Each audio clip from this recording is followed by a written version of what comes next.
Conflict at the Capitol over a bill restricting medical treatment for transgender children. How hours of public testimony sent powerful messages to lawmakers. The state offers a new chance for people to apply for rent relief, but overwhelming demand forced them to stop just 2 days later.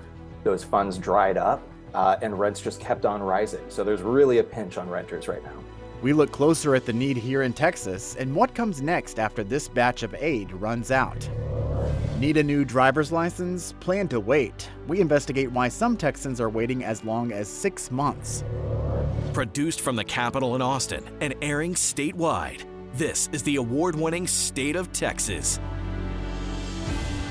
Hello and thank you for joining us. I'm Josh Hinkle. A debate over medical treatment for transgender children in Texas led to hours of public testimony Thursday in the Texas Senate chamber. Senate Bill 14 would prohibit treatments like puberty-inhibiting drugs, hormone therapy, and surgical interventions. Capitol reporter Monica Madden looks at how the debate brought out strong emotions inside and outside the chamber. Side by side, LGBTQ advocates stand together to push back against bills they say will harm their community, specifically trans kids. Let parents like me, the experts in our children, do our job. Lindsay has a transgender daughter. She is thriving, joyful, hilarious, and sharp as a tack. Lindsay fears Senate Bill 14 would prevent her daughter from getting necessary health care. She will be impacted. She will be harmed. Her normal childhood will evaporate.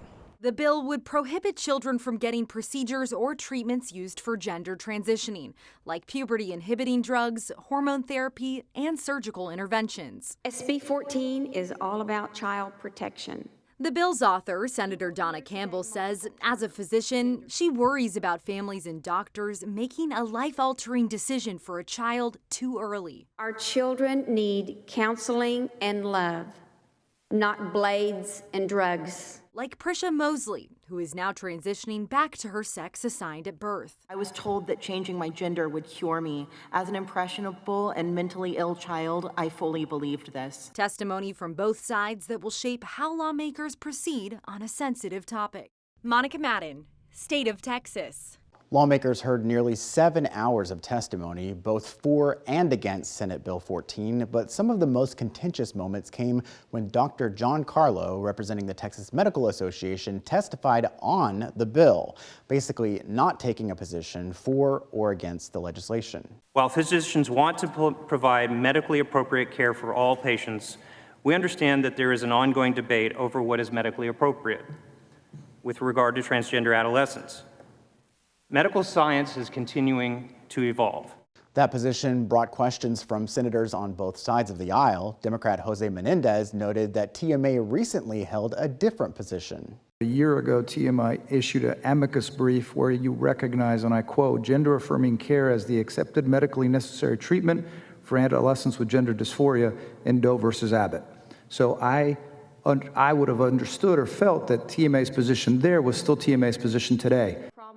Republican Donna Campbell, who is an emergency room physician, took issue with Dr. Carlo, saying he was speaking on behalf of 57,000 TMA members statewide.